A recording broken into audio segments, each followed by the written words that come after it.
Okay mga kababayan, Chris Ulo po at welcome back po ulit dito sa ating YouTube channel.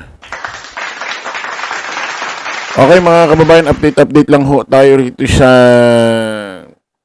missing sa Bongero case. Medyo pas muna tayo sa impeachment trial.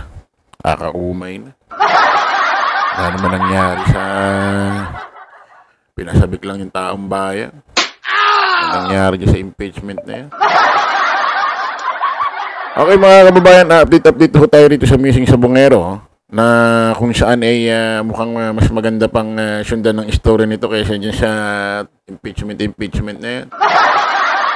Okay ito mga kababayan, update tayo. Nako, matindi ho itong isiniwalat ho ni Secretary Boyeng Rimulya ng Department of Justice na kung saan ay nako po, ano na nangyari? Nasa na ang witness ng missing sa Bongero? Nawawala na daw at itinago daw ni Mr. Atong Ang. Naloko na. Play ho natin ito.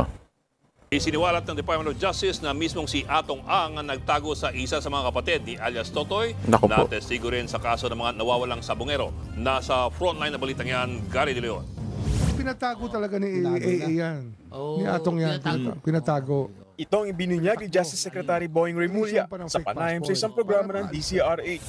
Sabi ng kalihim, itinago raw ng negosyanteng si Atong Ang sa Cambodia si Ella Kim Patidongan, kapatid ng whistleblower na si Julie Dondon Patidongan o alias Totoy.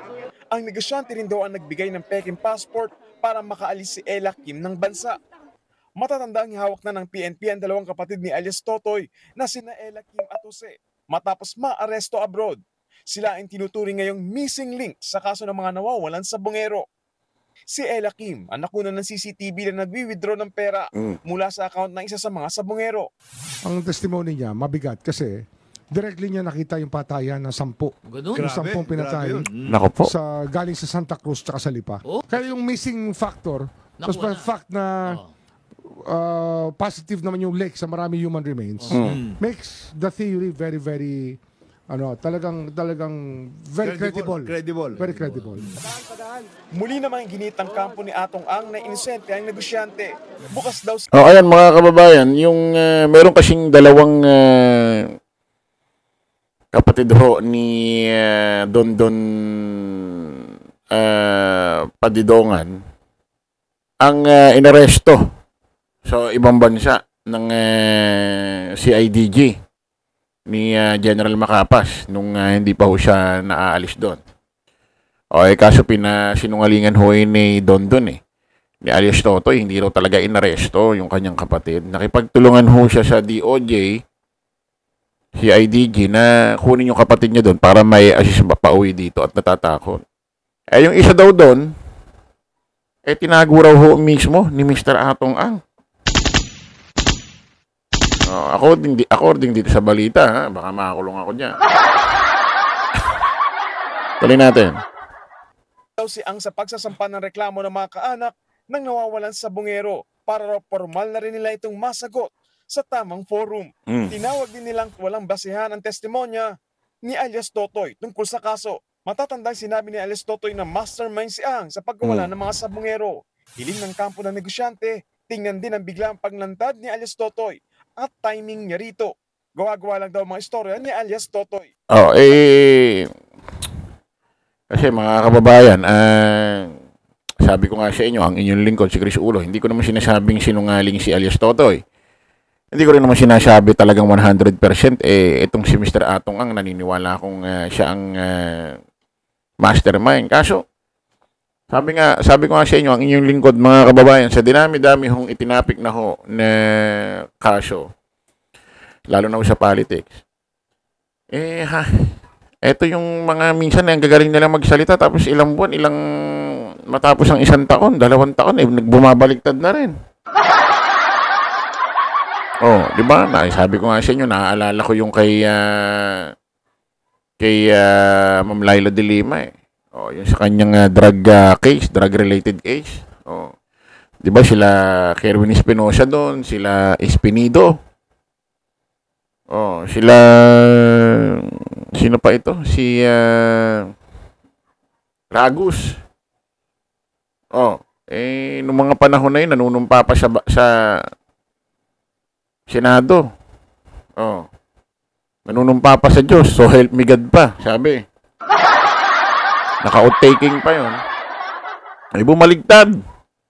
Isipin mo kung ibabalik ho natin yung panahon na yun, naniniwala tayo, tiwalang-tiwala tayo. Yung pala, nagbaliktaran silang lahat.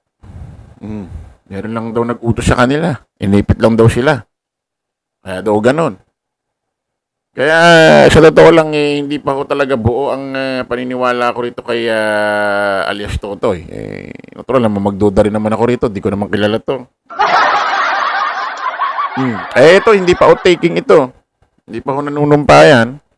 Sabi ko nga sa inyo, yung sila Ragus, sila Kerwin Espinosa, nanumpa pa sa Diyos di ba? So help me God. Ito, hindi nanunumpa ito. Hindi pa naka-outtaking ito. Interview lang ito. Ha? Tuloy natin. Sinuspindi naman ng NAPOLCOM ang 12 pulis na dawit sa pagkawala ng mga sabongero. 3 buwan o 90 days na preventive suspension ang ipinataw sa kanila. Kabilang dyan ay ilang pulis, lieutenant, colonel, police major at karamihan ay police sergeants. Nagugat ang suspension nila sa kasong isinampa ni alias Totoy sa NAPOLCOM. Sabi naman ng NAPOLCOM, hindi porket sinuspindi sila ay guilty na rin ang mga pulis sa mga ibinibintang sa kanila. Bahagi raw ito ng proseso para hindi sila maka-impluwensya sa investigasyon. Nagbabalita mula sa frontline. Gary... yung mga pinagbabanggit ho na pulis, 12 ba yun? O 14. Sinuspindi muna ho ng NAPOLCOM. NAPOLCOM, mataas ho ito. Mataas ho sa PNP ito, ha? Parang ano ito, Parang pulis ng pulis. Pulis sila, PNP, pero sila yung pulis ng pulis. Basta yun na yun. Mataas ang pulis ito. Hindi ko lang ma-explain ng ano. Sinuspindi ho. At hindi siguro kasi ganyan ang proseso para hindi maka-impluwensya, hindi makapanakot or kung ano man, no? Pero ibig sabihin niyan, kapag ganyang sinuspinde, matibay ang ebidensya. Yan ang alam ko Kumbaga sa prosecutor matindi ho ang probable cause. Hindi naman basta sususpindihin niya ng walang matinding ebidensya. Pero hindi pa ako na talagang si Mr. Atong ang mastermind dito. Tingnan natin kung ano hong mangyayari pa, ha? So, update lang ho tayo mga kababayan. Kita-kita ulit tayo sa panibagong live vlog. Bye-bye po.